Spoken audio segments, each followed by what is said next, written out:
Yo, j'espère que tu vas bien, j'espère que tu te portes bien. It's been a long time. I know, and I'm sorry, but not sorry. Pourquoi? C'est vrai que la dernière vidéo qu'on a faite doit remonter à novembre 2025, peut-être début décembre, max, mais pas plus.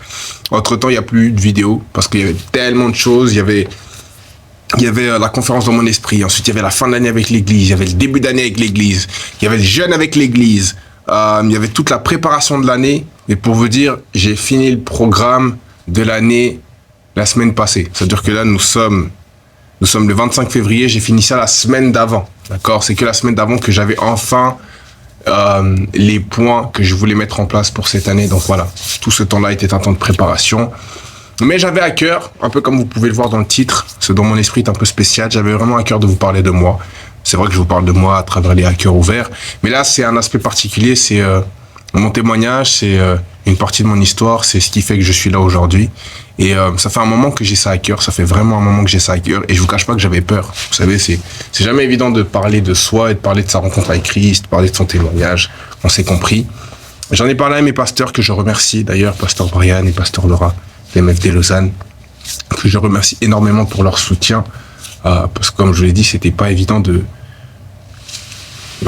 déjà mettre tout ça en place et de pouvoir en parler, mais j'ai eu leur soutien et puis ils m'ont fait comprendre que justement, à travers mon histoire, à travers ma rencontre avec Christ, à travers tout ce que cela implique, ça pouvait édifier des personnes, édifier des frères, édifier des sœurs, donc voilà, c'est la confirmation dont j'avais besoin et nous voici, d'accord?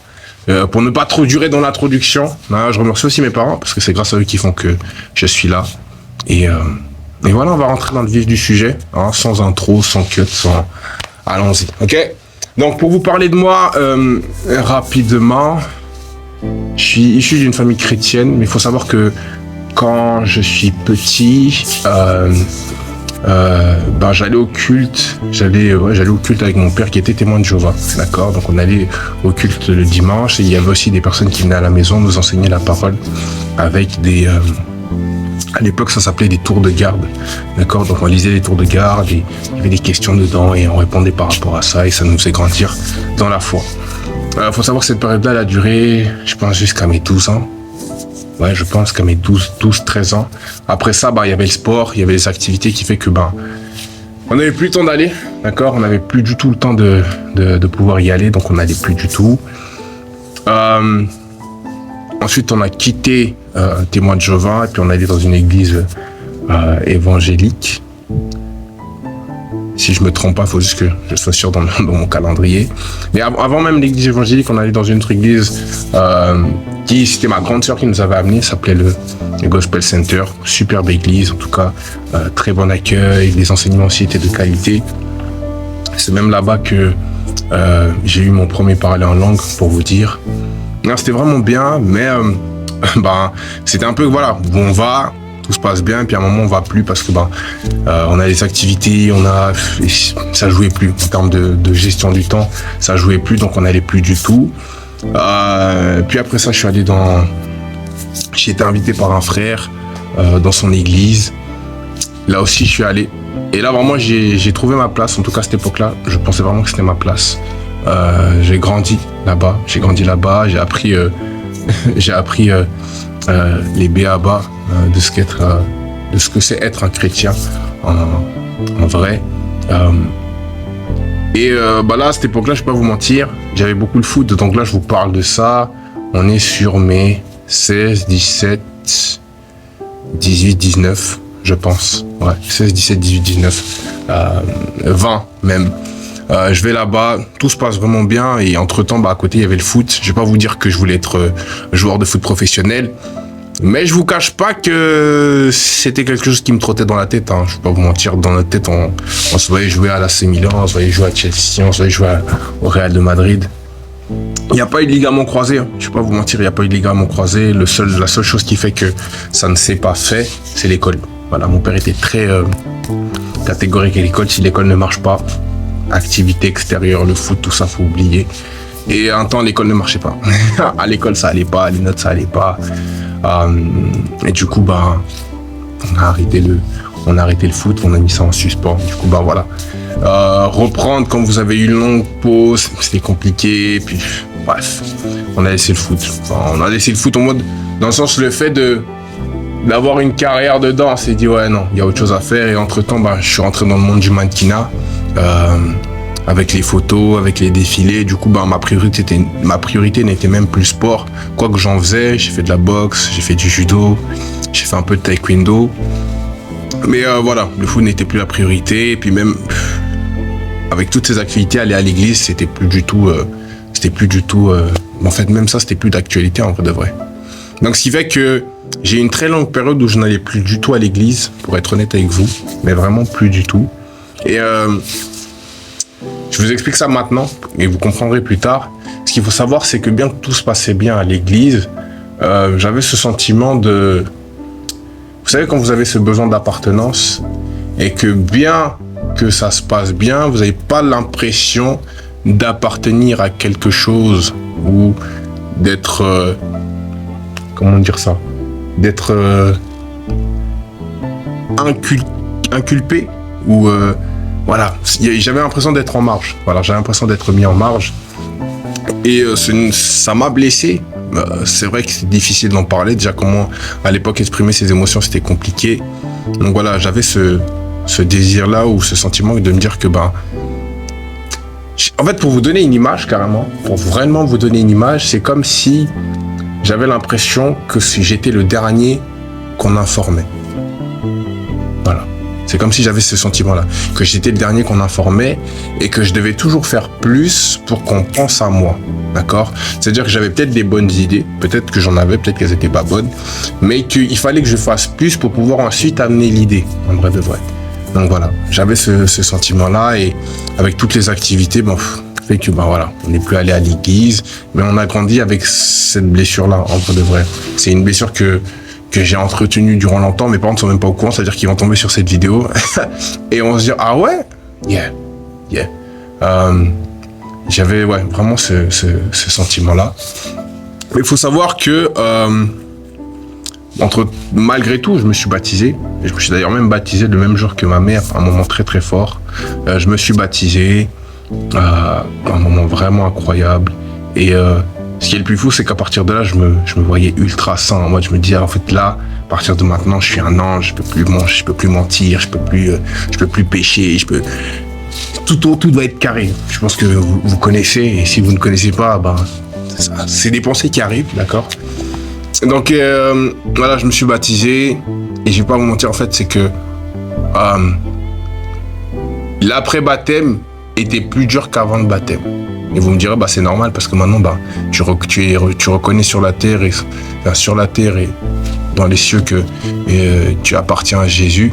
Et je vais pas vous mentir, j'avais pas la notion de ça à l'époque, en vrai de vrai. En fait, j'étais né de nouveau, mais j'ai pas appris à marcher comme quelqu'un qui est né de nouveau. D'accord ? J'ai pas appris à marcher comme quelqu'un qui est né de nouveau, ce qui fait que ma marche, elle était catastrophique. Pour être honnête avec vous, ma marche, elle était catastrophique. Je crois que les 2 semaines qui suivent mon baptême, je tombe dans l'impudicité. Et c'est même pas comme si je tombe et je tombe encore et je tombe encore. Et c'est limite si je me plais dans ça, si c'est... Voilà, bien que il y a toujours l'esprit en vous qui vous dit mais c'est pas vraiment ce que tu devrais faire, je pense qu'il y a mieux pour toi, mais vous décidez de faire taire cette voix et d'écouter votre chair et d'écouter vos pulsions, vos envies et autres. Donc voilà, j'ai longtemps nourri ça, pour être honnête avec vous, j'ai longtemps nourri ça. Et entre-temps, voilà, il y avait le fait que j'étais mannequin, que je faisais des défilés, que je faisais un peu de l'acting. Donc tout ça, en fait, nourrissait juste ma chair, bien que dans chacun de ces moments, il y avait un Saint-Esprit qui me parlait, il me disait mais c'est pas à ça que t'es voué, c'est pas à ça que je t'appelle. Mais j'ai décidé de couper cette voie et de partir dans autre chose. Et voilà, je vais plus à l'église, carrément pour vous dire, je vais plus du tout à l'église. Mes dimanches se résument à rester à la maison. Si c'est pas ça, c'est être dans l'impudicité, c'est être dans les soirées. Même si je bois pas, je peux vous mentir, l'alcool ne m'a jamais rien dit, mais juste le fait d'être dans l'ambiance. Voilà. Entre-temps, je finis mon apprentissage, je trouve un travail, je rentre à l'armée. Et il faut savoir qu'à l'armée, ça accroît encore plus tout ce qui est désir charnel, parce que je vais pas vous mentir, vous restez 24 heures sur 24 avec des hommes. Je vous cache pas que le week-end, vous avez juste envie de vous lâcher. Donc là aussi, horrible. Donc vraiment l'aspect avoir une marche correcte et une marche qui plaît à Dieu n'était pas là, pour être honnête avec vous. Ce n'était vraiment, mais vraiment pas là. Et l'armée se finit, donc quand je vous parle de ça, nous sommes en 2021, 2022, si je me trompe pas. Donc voilà, depuis que je suis petit jusqu'à maintenant, c'est tout ce qui se passe, d'accord? J'essaie de ne pas synthétiser, mais vraiment que vous puissiez comprendre quelle est ma marche jusqu'à 2022. Donc 2015, je me baptise, et de 2015 à 2022, c'est la débauche. Si on doit mettre un titre, c'est la débauche, en vrai de vrai. Bien que des choses me réussissent, comme je vous ai dit, il y a le mannequinat, bien que ces choses-là me réussissent, c'est la débauche totale, d'accord? 2022, j'ai l'opportunité de faire de la télé, d'accord? Comment vous dire ça? En fait, il faut savoir que 2 ans plus tôt, je suis dans la voiture et je me rappelle, c'est à l'époque où Snap commence et tout. Je suis dans la voiture et je fais un Snap et je me dis, et on parlait, j'avais reçu vous savez qu'on fait des questionnaires sur Snap, anonymes et tout, puis on vous pose des questions et tout. Il faut savoir qu'il y avait une des questions, c'était ça. C'était, est-ce que tu pourrais faire de la télé-réalité et tout. Et donc, je vous parle d'un truc 2 ans plus tôt. Ouais. Quand je reçois cette question à l'époque, je réponds en disant, je pourrais faire de la télé, mais mon but, c'est pas de faire ce qui a déjà été fait. C'est de pouvoir être moi-même. Parce qu'il faut savoir que 2020, je crée Distinction. D'accord? Je crée Distinction pendant que je suis à l'armée. Je crée Distinction. Donc, je suis déjà dans cette optique qu'il faut sortir de ça. Et pour avoir la petite histoire de pourquoi je crée Distinction, c'est à la suite d'une rupture. Voilà. Pour ceux qui ne savent pas, j'ai créé Distinction à la suite d'une rupture. J'ai eu une copine. On a fait 2 ans, quasiment. Il y a eu la séparation. Cette séparation m'a mis dans un down de fou, à un point où j'ai détesté les femmes, pour être honnête avec vous. Et à la suite de ça, j'ai eu un espèce de sursaut d'orgueil de me dire qu'en fait, je peux pas rester dans cette situation et que je refuse de traverser à nouveau ce type de situation et qu'il fallait que je me distingue, d'où le Distinction. Donc voilà, Distinction est née à la suite d'une rupture et du coup, j'ai comme shifté mon mindset. J'ai acheté plein de livres sur le développement personnel, sur la maîtrise de soi, maîtrise émotionnelle, PNL, tous ces livres-là. Comment devenir une personne intéressante, Le succès est en vous de Steve Harvey, Réfléchissez et devenez riche de Napoléon Hill. Je les ai tous achetés, je les ai tous lus, parce que mon but était vraiment de changer de mindset, d'accord? Donc c'est comme ça que Distinction est née, pour la petite parenthèse. Donc, pour revenir à ce que je disais par rapport à la télé-réalité, donc 2 ans plus tôt, je suis dans la voiture et je fais un stop en disant que voilà, si je suis amené à faire de la télé, je ne ferai pas comme les autres. Voilà, j'essaierai d'être Distinction à travers cette télé, parce que je sais très bien que le monde de la télé, c'est beaucoup de drama. Et moi, c'est tout ce que je déteste, en vrai de vrai. Je ne vais pas faire du drama alors qu'il n'y en a pas besoin. Et même s'il y en avait besoin, j'aimerais pouvoir faire preuve de maîtrise de moi-même, en vrai, d'accord? Donc, 2 ans plus tard, je reçois une première fois une demande pour faire de la télé. Je refuse parce que je pensais que c'était une blague. Je pensais que c'était des scammers, d'accord? Vous savez, ce truc où lui donne tes informations et puis je pensais que c'était ça. Donc je refuse. Et ça va très bien dans le mannequinat. J'ai des campagnes, des Decathlon et autres. Et je reçois une deuxième proposition beaucoup plus tard. Et là, je me prête au jeu. Je me dis, si c'est vrai, let's go. Donc, je passe les entretiens. Il faut savoir que il y a 3 entretiens, si je me trompe plus. Il y a 3 entretiens. Il y a le premier entretien où tu te présentes, tu dis un peu qui tu es. Si t'es pris, il y a un deuxième avec la prod et un troisième avec une psychologue pour savoir si t'es vraiment apte et tout. Et petite anecdote, il y a un moment drôle, c'est quand je fais l'entretien avec la psychologue, on parle, puis à un moment je lui dis, moi je suis lieutenant en fait. Et il y a comme un silence. Où elle me dit, t'es lieutenant, mais du coup, ça veut dire que t'as un rapport avec les armes. Et puis je suis là en mode, Oui, j'en ai. Voilà, s'il faut défendre le pays, j'aurai les armes et autres. Et vous savez, il y a toujours cette question, vous voyez, la fameuse question que vous posez tous à un militaire en mode, t'as déjà... Et la réponse était non. Je n'ai jamais fait ça. Je suis dans une phase où j'instruis les soldats, donc non, c'est jamais arrivé. Je dis, ah ok, d'accord et tout.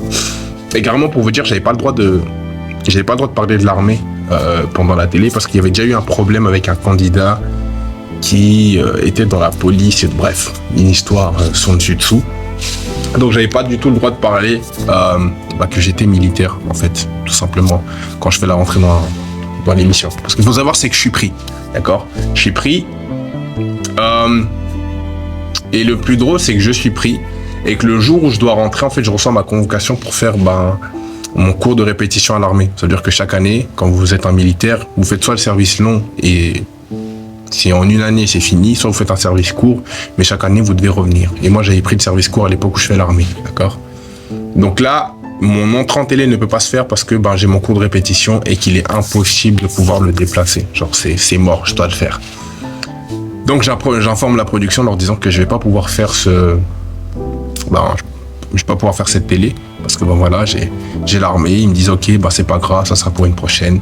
Je pars à mon cours de répétition et je fais mon cours de répétition, tout se passe bien. Et en rentrant, il y a un truc qui me dit vas-y, écris-les quand même en leur disant voilà que t'es revenu, tu vois.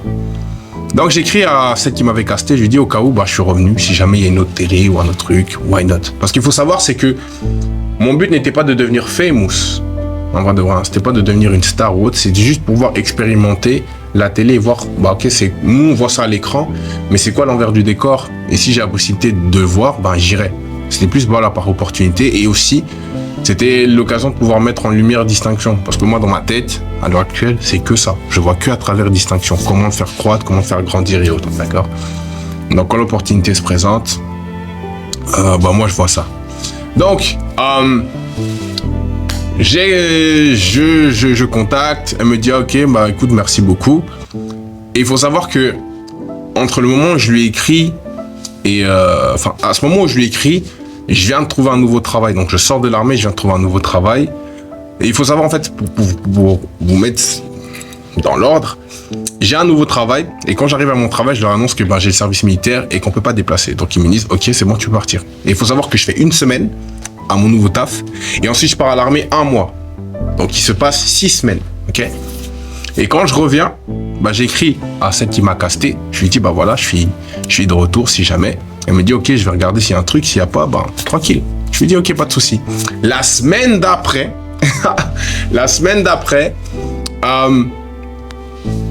elle m'écrit lundi. Voilà, elle m'écrit lundi, elle me dit, mercredi, tu rentres dans les Princes. Et là, je lui dis, attends, techniquement, ça fait 3 semaines que j'ai mon nouveau travail. Elle me dit, écoute, c'est soit tu rentres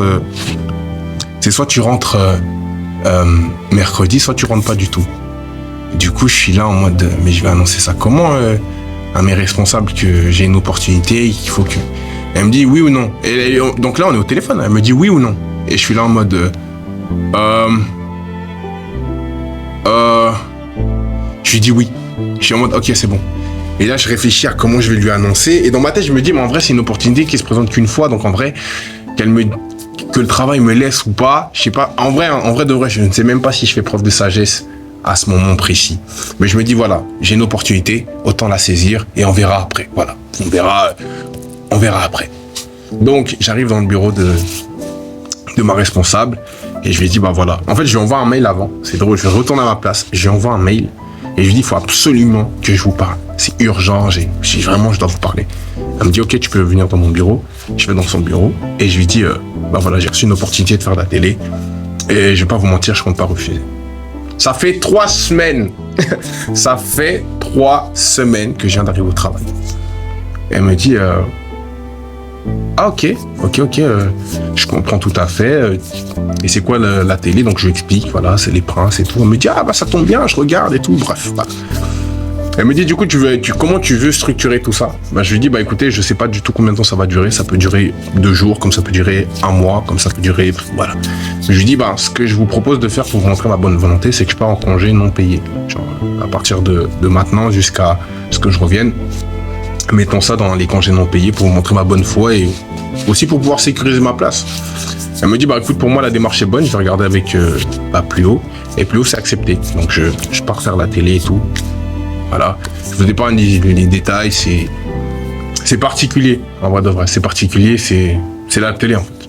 Pour être honnête avec vous, pour parler un peu d'expérience, sans aller en profondeur, car ce n'est pas ça le thème. Mais c'est particulier. Premier jour, en fait, tu te rends compte qu'il y a 7 caméras qui te filment constamment. Au début, c'est bizarre parce que t'as pas l'habitude, mais avec le temps, tu les remarques même plus. Ce que je peux vous dire d'autre par rapport à ça, c'est que bien que ça soit une télé-réalité, n'oubliez pas qu'il y a télé avant réalité. Ça veut dire que tout est tourné dans le sens où il faut que ça crée de l'intérêt. Donc même si vous êtes une personne calme, le jour où vous êtes en furie, c'est ça qui sera mis en avant. Parce que ça va faire des vues, parce que ça va faire réagir, parce que ça va créer des interactions et autres. Donc voilà. Mais sinon, à part ça, une superbe expérience au niveau humain. J'ai fait la rencontre de très belles personnes. Je me suis attaché à de très belles personnes. Et c'est fou, en fait, de pouvoir se dire que quand vous enfermez des gens et que vous leur coupez du monde, c'est incroyable à quel point les liens se créent. La vitesse à laquelle les liens se créent, des liens très forts se créent. Donc voilà. Par rapport à mon expérience à la télé. Pour certains qui ont pu me voir et pour d'autres qui ne m'ont pas vu, c'est pas grave. Donc voilà, je sors de la télé, du coup, je sors de la télé. Quelques mois plus tard, l'émission sort. Et je vous cache pas, voilà, ça crée ce pic de notoriété, en vrai de vrai. Et là, il y a ton nom partout. Il faut savoir que comme en Suisse, il n'y a pas beaucoup de personnes qui font de la télé. Forcément, quand un en fait, la notoriété, elle part comme ça. J'étais pas une star. J'ai jamais eu cette notion de star. Mais c'est vrai qu'en termes de notoriété, j'ai vu une croissance, mais vraiment littéralement en ligne droite comme une fusée. Ça marche dans la rue. Mais c'est drôle parce qu'en Suisse, c'est pas un truc qu'on va venir t'arracher. En Suisse, on est très humble par rapport à ça. Ça veut dire que on sait que t'as fait, on sait qui t'es, et on va parler tout doucement en mode je crois que c'est lui. C'était drôle à expérimenter. Ou alors des petits qui étaient avec leurs parents, ils disaient mais maman c'est lui qui est à la télé et tout. Et puis du coup c'est la maman qui vient et tout. En disant excusez-moi, ma fille m'a dit que vous avez vu à la télé, et puis t'es là, oui c'est moi et tout. Voilà. Pour vous donner quelques images. Là aussi où j'ai vu la notoriété, c'est quand j'allais en soirée, parce qu'à l'époque j'allais encore en soirée. Et là c'est en fait, à partir du moment où t'as un nom, t'as de la notoriété, c'est tout droit, genre. Non, mais laissez-le rentrer, c'est quelqu'un d'important, mais viens à ma table. Oh, j'en ai vu. Je vais pas vous parler de mon rapport avec les femmes. Quoique si, ça aussi c'est parti en flèche, là, littéralement en ligne droite. C'est genre, pour vous donner une image, t'es l'homme à abattre. En vrai de vrai. T'es l'homme à abattre. Et en fait, oui, je vais vous parler de ça. Pourquoi ? Parce que plus tôt, je vous avais mentionné le fait que j'avais l'impression de toujours être mis à l'écart. D'accord ? J'avais l'impression de toujours être mis à l'écart ou d'être le dernier qu'on informait. Donc, ce sentiment d'appartenance.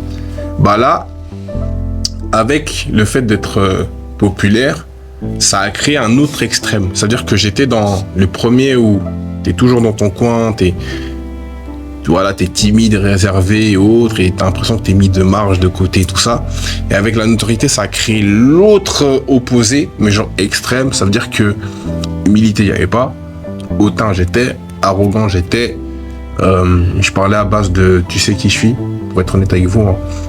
Ça a créé quoi d'autre ? En fait, la blessure que j'avais a été nourrie par cette notoriété, pour être honnête avec vous. La blessure que j'avais a été nourrie par cette notoriété, ce qui fait que, alors là, la débauche, elle s'est amplifiée. On était peut-être sur un x2 avant. Là, on a fait x5, x7, x10, x20. Les soirées, comme j'ai dit, bien que je ne buvais pas d'alcool, les soirées, les filles,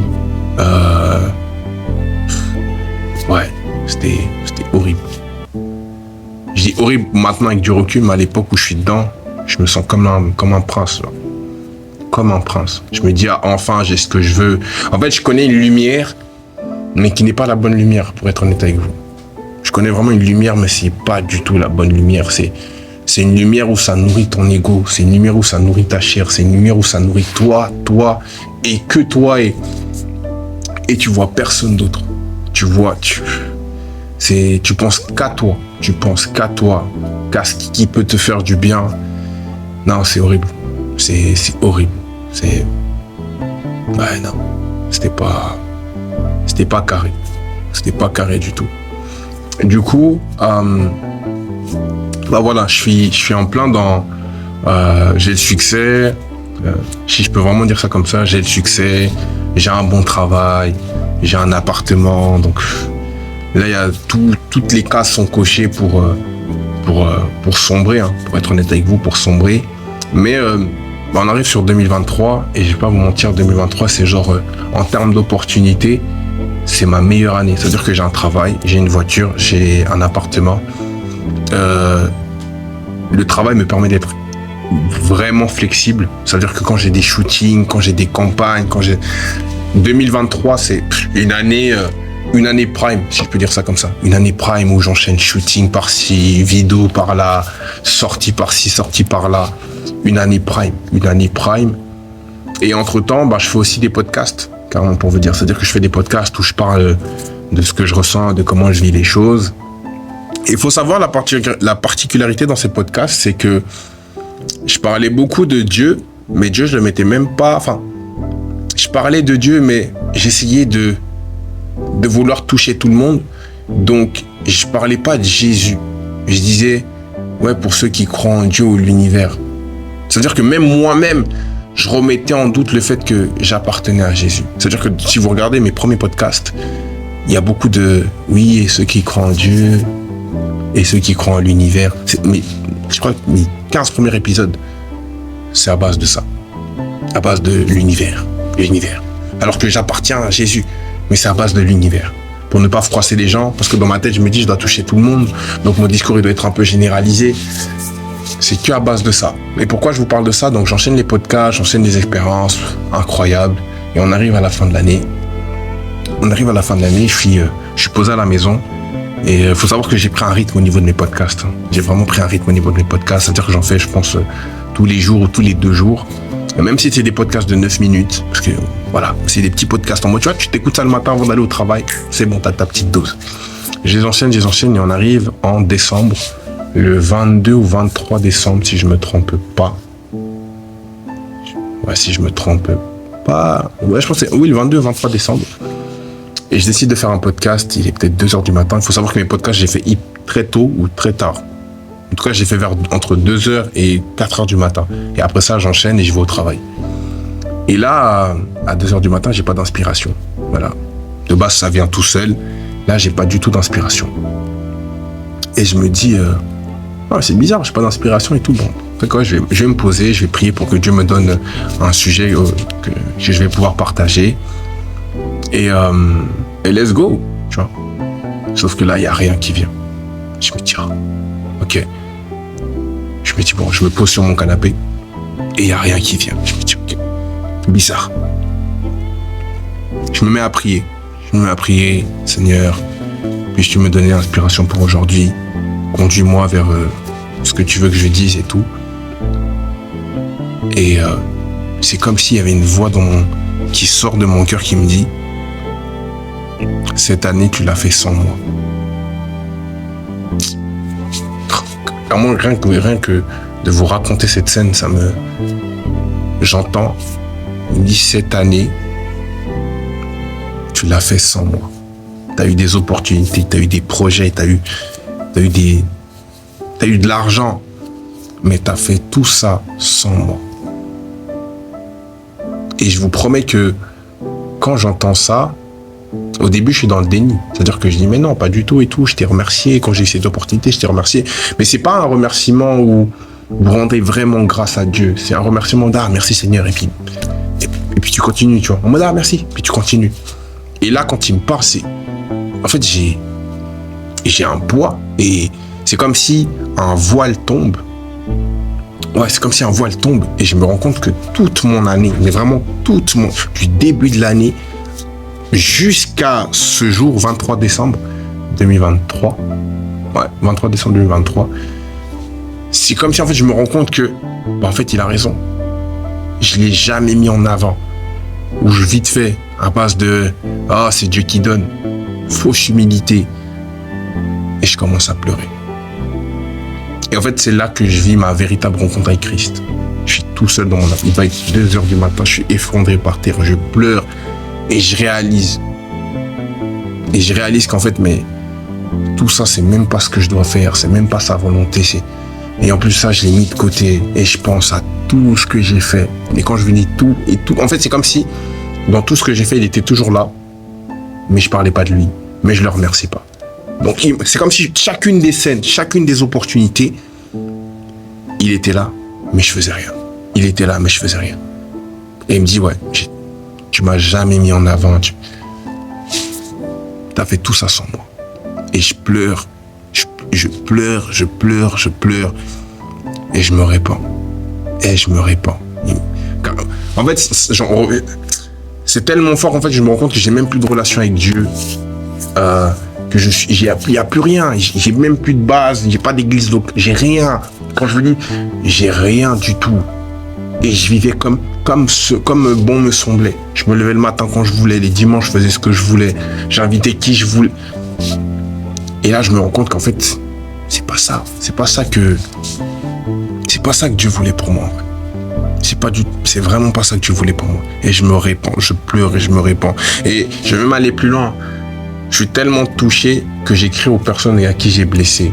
C'est-à-dire mes ex, je les écris. J'en écris, je suis vraiment désolé. Parce qu'il faut savoir qu'entre-temps, dans toute cette vie de débauche, il y a des gens que j'ai blessés, simplement pour me satisfaire moi.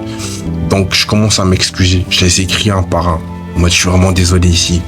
Je les écris, je m'excuse. Parce qu'en fait, je me rends compte que j'ai pensé qu'à moi, et seulement à moi. Et après ça, je prends la décision et je dis, Seigneur, 2024, je reviens dans ta maison. 2024, vraiment, je reviens dans ta maison. Du coup, le 29 décembre, je suis invité dans une église. Et c'était vraiment la jeunesse qui était mise en avant. Je vais à l'église, tout se passe bien. Il faut savoir que le 30, c'est mon anniversaire. Le 29, je suis à l'église. Le culte incroyable. Le pasteur aussi, l'enseignement est incroyable. Et on devait prier les uns pour les autres. Et à un moment, je prie avec une maman et tout. Et la maman commence à avoir des paroles de connaissance. Et elle me dit, mais je vois qui t'es amené à devenir et tout. Je vois ce que Dieu veut faire avec toi, mais tu dois te laisser conduire. Et c'est comme si ça confirmait ce que j'avais ressenti 4 jours plus tôt. Genre 4-5 jours plus tôt. Et je me dis, ok Seigneur, je vais vraiment prendre au sérieux ce que tu me demandes. On arrive en 2024, début d'année un peu compliqué, parce que même si j'ai pris la décision il y a toute cette mise en application. En fait, il y a une conférence Love organisée par MFD Lausanne. Et faut savoir que c'est quelqu'un qui a été invité, qui m'a invité. Elle m'a dit, toi qui es un peu dans tout ce qui est coach. En fait, en vrai, aujourd'hui, je vois pas le rapport. Enfin, je vois un peu le rapport, mais sans voir le rapport. Je sais pas comment vous expliquer ça, en gros. Mais en gros, elle me dit, ça devrait t'intéresser. C'est sur les relations amoureuses et tout. Et en gros, elle me dit ça. Elle me dit, ouais, ça pourrait t'intéresser. Donc, je me dis, ok, why not? Et c'était sur 2 jours. C'était samedi, dimanche. Samedi, je voulais aller, mais j'ai pas pu. Parce que j'avais un shooting. Donc, je vais pas samedi, mais je vais dimanche. En plus, ça commençait à 14h. Donc, je me dis, c'est parfait. Je vais pouvoir dormir le matin et puis ensuite aller. Et il faut savoir que avant ça, j'avais demandé à Dieu de lui dire, en fait, j'ai plus envie de retourner dans les églises comme j'ai connu. Je veux quelque chose qui change drastiquement de tout ce que j'avais vu jusqu'à aujourd'hui. Et voilà, je veux un autre. Je sais pas comment vous dire ça, mais je voulais une autre DA. D'accord, je voulais une autre DA. Je voulais pas une église qui ressemblait à ce que j'avais connu plus tôt avec. Non, je voulais une autre DA. D'accord. Rien de méchant. C'est même pas une question de. Je sais pas comment vous dire ça. C'était même pas une question de. J'aime pas ou non. C'est vraiment que je voulais quelque chose de différent. Donc voilà, il y a cet événement qui se présente et en fait quand je me rappelle, il y a l'apôtre Axel Lévy et pasteur Laurine Lévy, visionnaire des églises MFD. Et je me rappelle quand je rentre Parce que j'étais arrivé en plus un peu en retard. C'est-à-dire que le culte avait déjà commencé. Et je me rappelle quand je rentre, qu'il y a une présence de Dieu. Mais en fait, une présence de Dieu, je sais même pas comment vous dire ça, mais c'est une présence tellement simple, tellement posée, tellement pure. Il y a une présence de Dieu. Et je me rappelle que je vois l'apôtre et pasteur Laurine Lévy assis. Ils étaient littéralement assis et ils parlaient de leur histoire. Des clés. Ils donnaient des clés par rapport à leur histoire, par rapport à comment ils avaient surmonté. Et je me rappelle que ça m'a touché. En fait, ça m'a tellement touché que à ce moment-là, je crois qu'on est encore au début du culte, on est encore au début de l'enseignement. J'étais à Dieu, ouais, c'est ici ma place. Je dis, ouais, c'est ici ma place, c'est ici ma place. Genre, c'est là. Donc le culte finit, ça se passe bien, il y a l'intégration à la fin, super. On est vraiment combattu. La vidéo ne fait que de couper, mais gloire à Dieu, gloire à Dieu. Je crois que c'est des signes aussi qu'il fallait vraiment que ça se fasse. Je vais reprendre depuis la partie où je disais justement que l'accueil était incroyable. L'accueil était incroyable. Mais en fait, je suis tellement touché que à la fin on me dit oui, est-ce que tu as apprécié? Et ma réponse c'est mais je vais rester. Ma réponse c'est je vais rester. Quoi qu'il en soit, je vais rester. Je reviendrai, c'est mon église. J'ai cette conviction-là que c'est ici que je dois être établi. Et du coup, on me dit non, bah écoute, tu reviendras la prochaine fois. Et je vais pas vous mentir, hein, depuis ce jour-là, je n'ai plus jamais quitté l'église. J'ai fait que de revenir. Et il y a une parole que le pasteur avait donnée qui confirmait que c'était vraiment en fait que là où j'ai été établi c'était vraiment mon église. Il disait vous savez que c'est votre église ou que c'est une bonne église quand les messages qui vous sont enseignés le dimanche vous les vivez dans votre semaine. Et je ne vais pas vous mentir, il y a une période c'était que ça. En fait il prêchait dimanche. Là entre lundi et mercredi, paf, je vivais l'enseignement. Et ça m'a vraiment fortifié. Ça m'a vraiment fortifié dans ma marche. Ça a cassé pas mal de pensées, pas mal de systèmes de pensée que j'avais aussi. Et ça m'a permis de me ranger. Je peux pas vous mentir, plus vous êtes enseigné, plus vous vous rendez compte des choses qui sont à faire et à ne pas faire. D'accord? Des choses bonnes et mauvaises. Vous vous rendez compte que en fait on marche pas comme ça, qu'un chrétien ne marche pas comme ça, qu'il y a une certaine discipline à avoir, il y a une certaine consécration à avoir, il y a un prix à payer, que tu peux pas réussir tout seul. Ça c'est des choses où vous savez quand vous lisez beaucoup de développement personnel, on vous dit c'est que par toi que tu vas réussir, c'est par tes propres forces. Et là en fait, quand vous avez une bonne église locale et que vous êtes bien enseigné, vous vous rendez compte que tout n'est que grâce. Tout n'est que grâce. Tout ce que vous avez et que vous réussissez à faire, c'est la grâce de Dieu et rien d'autre. Et ça m'a beaucoup... tous les systèmes de pensée que j'avais, ils ont été mis à mal. Ils ont été mis à mal pour avoir la pensée du royaume. Et aujourd'hui, je bénis mon pasteur, je bénis l'église locale, je bénis la MFD. Parce que ça m'a transformé. Alors, je mets un équilibre. Pourquoi ? J'ai eu ma rencontre avec Christ. J'ai trouvé une église locale. Mais ça ne veut pas dire que je suis parfait. Je vous dis ça en toute âme et conscience. Bien qu'il y ait toutes ces étapes, je suis encore tombé dans l'impudicité, je suis encore tombé dans la masturbation, je suis encore tombé dans d'autres péchés, dans le mensonge, dans même la manipulation. Je suis encore tombé dans ça. Je ne suis pas parfait. Vous savez, je peux vous dire même ma crainte, pour être honnête avec vous. J'avais même peur que, en fait, parce que tu témoignes, cela veut dire que tu es saint. Qu'à partir de maintenant, tu es clean, qu'il n'y a plus rien à te... Mais au contraire, c'est pour vous dire qu'en fait, c'est tout par la grâce de Dieu. Tout par la grâce de Dieu. Bien que j'ai eu toutes ces... bien qu'il y ait tous ces moments clés, je ne suis pas parfait. Je ne vais pas vous mentir, je ne suis pas parfait. Je fais encore des erreurs. Avant même cette vidéo, je faisais encore même des erreurs. D'accord ? Je ne suis pas parfait. Je ne suis pas parfait. J'aspire à l'être. J'aspire à être parfait comme Christ l'a été. mais c'est pas évident. C'est pas évident. Il faut bien s'entourer. J'ai la chance aujourd'hui, je bénis mes frères, je bénis mes vaillants, parce que grâce à eux, je peux parler à cœur ouvert, je peux me confier, je peux dire quand ça va pas, je peux dire quand je suis dans le rouge, je peux dire quand j'ai déconné, je peux me faire reprendre aussi. Vous savez, des fois on a peur de se faire reprendre et mais se faire reprendre, c'est bien. Parce que quelqu'un qui vous aime doit vous reprendre. Quelqu'un qui vous aime doit vous dire vos 4 vérités. Quelqu'un qui vous aime doit vous dire quand ça va pas. Quelqu'un qui vous aime doit vous dire non, là maintenant tu t'assieds. Tu bouges plus, tu restes là. Et je me dis une chose, c'est que si moi j'ai vécu tout ça, si moi j'ai été dans cette vie-là et que j'ai pu en sortir, à combien plus forte raison d'autres personnes ne pourraient pas. Et c'est ça la grâce de Dieu. C'est ça aussi de suivre Dieu. C'est qu'il vous prend, et je vais être honnête avec vous, hein. Je vais être honnête avec vous, quand on me voit ou quand on m'a vu avant, à aucun moment, et moi-même, à aucun moment, il y a ce switch. À aucun moment de mon histoire, je vois ce switch. Pour vous dire, je vais vous donner ce dernier point. Je quitte mon appart parce qu'en fait, je manque de sagesse à ce niveau-là. Et du coup, comme je manque de sagesse à ce niveau-là, j'arrive plus à payer et je perds mon travail. Et j'arrive plus à trouver de travail. C'est-à-dire que il faut payer le loyer, ça devient difficile. J'arrive plus à trouver de travail. Et en plus, c'est que je fais tout bien. J'ai un bon dossier, j'ai un très bon profil, mais j'arrive plus à trouver de travail. Je comprends pas, genre.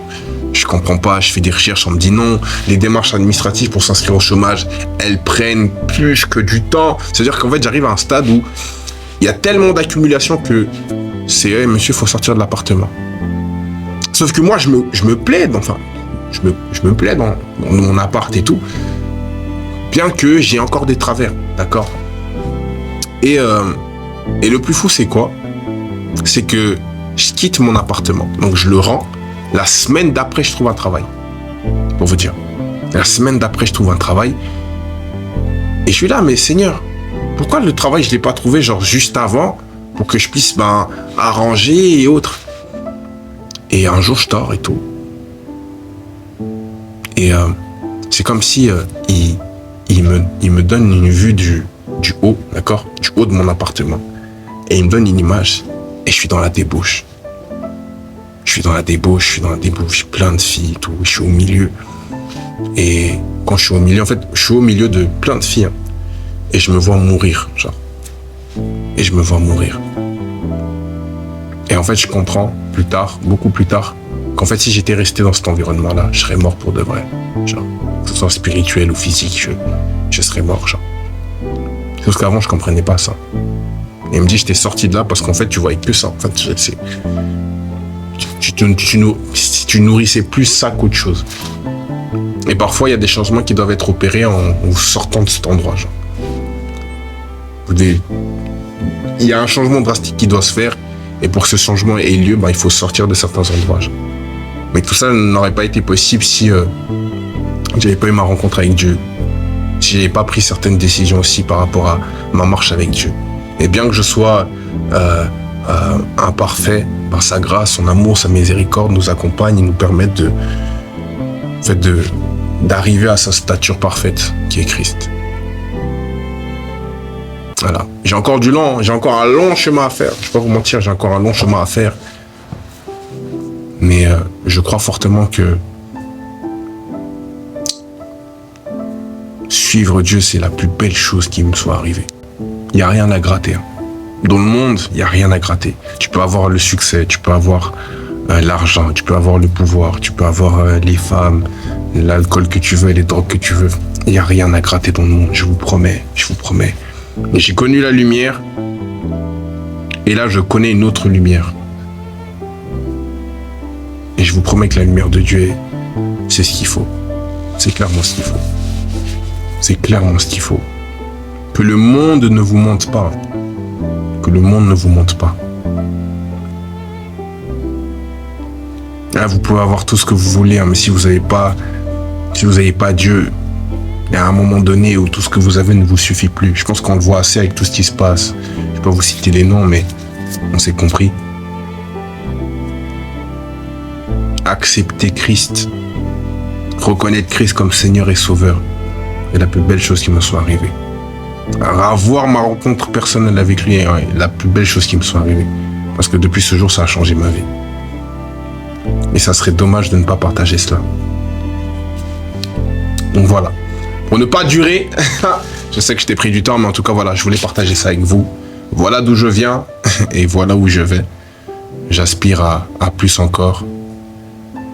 Et je crois que Dieu a de merveilleux plans. Je le crois fortement et j'ai hâte qu'il s'accomplisse. Je dois aussi faire ma part, c'est vrai. Je dois aussi payer le prix, c'est vrai. Je dois aussi me consacrer, c'est vrai. Mais j'ai hâte. J'ai tellement hâte. Donc voilà, je te retiens pas plus. Merci à toi d'avoir pris le temps d'avoir écouté tout mon témoignage. Que Dieu te bénisse abondamment. Et puis nous, on se dit à bientôt. See you.